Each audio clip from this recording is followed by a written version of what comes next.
자, 이 시간에는 상가 임대차의 권리금에 대해서 살펴보겠습니다. 최근에 권리금 조항이 신설되면서 시험에 집중적으로 출제되는 경향이 있습니다. 자, 우리 교재 182페이지가 되겠네요. 권리금, 여러분도 아시죠? 임차인이 장사를 잘해서 영업을 잘해서 가게를 키워놓고 나갈 때 받는 돈이 권리금이죠. 권리금이란 신용, 영업상의 노하우 등을 가격으로 환산한 것이죠. 그래서 권리금이란 임대인 임차인에게 보증금과 차임 위에 별도로 지급하는 금전 기타의 대가이고요. 권리금 계약이라는 것은 신규 임차인이 되려는 자가 임차인에게 권리금을 주기라는 계약을 말하고요. 권리금에 대해서 집중적으로 보도록 하겠습니다. 권리금의 해수기예보, 이것이 상가 임차인에게는 아주 중요한 내용이 되겠습니다. 이 법 시행 당시 존속 중에도 적용되고, 지금 물론 적용되고 있습니다만은 이번에 법이 개정되었죠.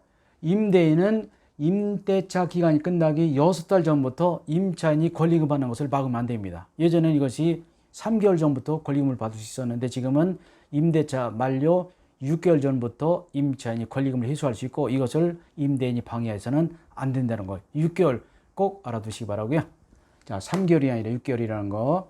그런데 이제 임차인이 권리금을 받으려는 것을 임대인이 막으면 안 되는데, 막을 수 있는 사유가 있습니다. 그 중에 하나가 계약갱신 거절 사유에 해당할 때도 그렇지만요. 하여간 계약갱신 거절 사유에 해당하면 권리금을 받는 것을 막을 수 있고, 자, 지금부터 1번, 2번, 3번, 4번. 임차인 주선한 신규 임차인이 되려는 자에게 권리금을 요구 또는 수수하는 경우, 그리고 신규 임차인이 되려는 자로 하여금 임차인의 권리금을 주지 못하게 하는 거, 그리고 신규 임차인이 주선한 임차인이 되려는 자에게 현재의 고액의 차임과 보증금을 요구한다. 이런 것은 계약을 막는 거죠. 안 되고요. 그리고 4번, 정당 사유 없이 임대인이 임차인 주선한 신규 임차인이 되려는 자에게 계약의 체결을 거절하는 경우가 있는데, 이 정당 사유가 무엇인가에 대해서 규정이 따로 마련되어 있습니다. 자, 보도록 하겠습니다. 다음 각후의 어느 하나에 해당하는 경우는 정당 사유가 있는 것으로 보고 임대인이 거절할 수 있는데요. 임차인이 주선한 신규 임차인이 되려는 자가 보증금 또는 차임을 지급할 여력이 없는 경우.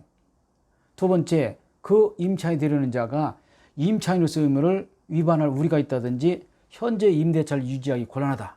이런 경우는 권리금을 받지 못하도록 할 수 있고요. 특히 3번 중요하네요. 상가 건물을 임차인 1년 6개월 이상 비우는 경우죠. 이런 경우는 아주 위험합니다. 그래서 가게가 영업이 안 돼서 가게를 1년 6개월 비워놓고 나서 갑자기 권리금을 많이 받고 가게를 넘기고 나간다는 것은 뒤에 새로 들어오는 신규 임차인에게 아주 불리하기 때문에 이런 경우는 임대인이 권리금을 받지 못하도록 막을 수 있다. 자, 1년 6개월 중요하고요. 그리고 4번에 임대인이 선택한 신규 임차인이 임차인과 권리금 계약을 체결하고 권리금 이미 지급했다. 그런 경우는 더 이상 받지 못하도록 할 수가 있습니다. 특히 여기 3번에 1년 6개월 이상 가게를 비우는 경우는 권리금을 받지 못한다고 보시면 되겠습니다. 자, 임대인이 이를 위반한 경우는 배상을 청구할 수 있는데, 그 손해배상액은 신규 임차인이 임차인에게 지급하기로 한 권리금과 또 임대차 종료 당시의 권리금 중 무슨 금액, 낮은 금액을 넘지 못한다. 낮은 금액이 기준이 된다는 거. 이러한 손해배상 청구권은 임대차가 끝날 때 얼마 이내 3년 이내 행사해야 된다. 이 3년의 시효가 몇 번 나왔습니다. 3년. 임대차가 끝난 날부터 3년 이내에 방해 배제로 인한 배상을 청구해야 된다는 거 꼭 알아두시기 바라고요.